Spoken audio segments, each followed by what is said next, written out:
Joe Crowley is the House Democrat Caucus Chairman. Sir, very good to have you. Thank you for taking the time. Thanks, Neil. Always good to be with you. Thanks. Nancy Pelosi apparently wants Democrats to behave tonight. What did she mean? Well, I think what she's saying is that there's a decorum of the House that we, as all members, Democrats, Republicans, should abide by, that there is a responsibility we have to bear witness to what this president says today. It's not necessarily a cheering section, but one that should be respectful to the office of the presidency. Still, did add, allow President Trump to be his slobbering self.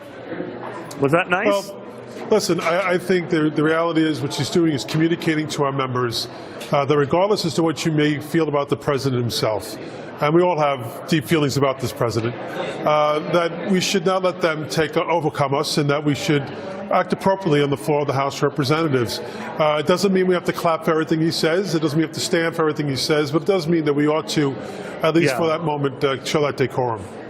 You know, a dozen of your colleagues, sir, are not attending tonight, citing a variety of reasons, from his famous S-hole comments and everything else. Right. So they opted not to be there. Others have criticized them for denying those constituents they represent an opportunity to have some influence in the debate and in the night. What do you say? Well, I respect each and every member's right to not attend if they so choose to do that. I think they're making a statement in that, in of itself, that they have lost all confidence in this president and his ability to lead the American people. I understand that. But I also think that I, as an elected member, from my perspective, and as a member of the House Democratic leadership, need to bear witness to what the president says today, whether I agree or disagree with him, and to be there and to vociferously disagree with him post-speech and to relay those thoughts as well. You know, apparently Chuck Schumer has given the president some advice for his speech tonight to thank President Obama, presumably for the economy that he inherited. What do you say?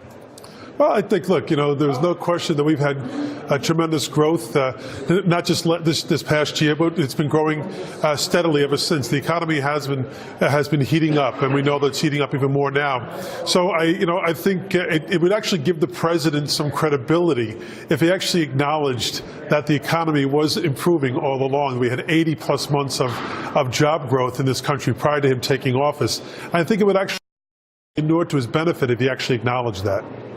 Do you think Nancy Pelosi and some other Democrats, I don't believe you were in this group, sir, but maybe you can remind me, who have been critical of the president's tax cuts for whatever reason, but their key pitch is that the $1,000 that companies are handing out in bonuses is chump change or a waste of time, or it really doesn't add up to much. A lot of people have been saying that sounds very elitist. What do you think? I don't think $1,000 is necessarily chump change to someone who's making $40,000. Where I do question this is whether or not those bonuses were planned regardless of the passage of the tax bill, and the fact that for the you don't think they would have handed them out without it, do you?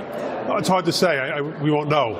But what I will say half of them have indicated that the tax cuts were the reason. Well, we'll take them at their word. But what I do know is that the tax benefits for individuals end in about 5 years, whereas for the corporations themselves, they're permanent.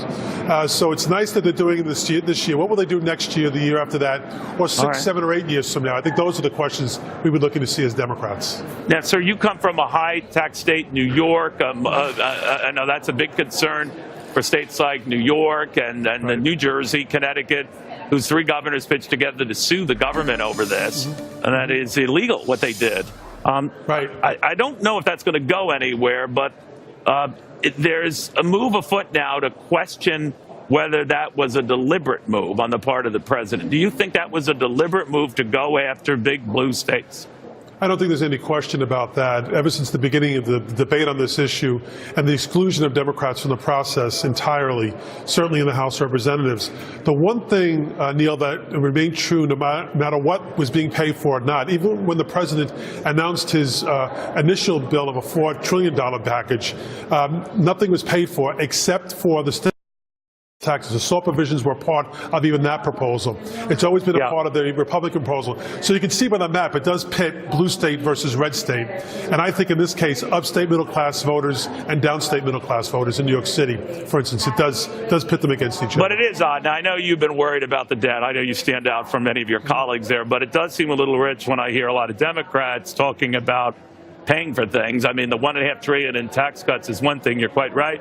But there's $10 trillion in added debt that through traditional spending, and not many of your colleagues are complaining about that. Well, I think both Democrats and Republicans have seen a rise in the debt, certainly during the Bush administration, and this administration just did it with a $1.5 trillion investment in tax cuts. And we can argue about this, but 83% of it does go to the wealthiest 1% in this nation and to the wealthiest companies in the history of the world, quite frankly. But if they're sharing the loot and $1,000, some $2,500, $5,500, Chrysler Fiat, it's better than nothing, right? If that continues year after year, you may have an argument. But I don't hear that necessarily in the 5-10 year plan of these companies. That remains to be seen. But what we do know is that we've gone into debt. The nation has gone further under this president into further debt, and now there's no money to spend on infrastructure. There's nothing left. Yeah, we were $10 trillion further into debt the last go around, right?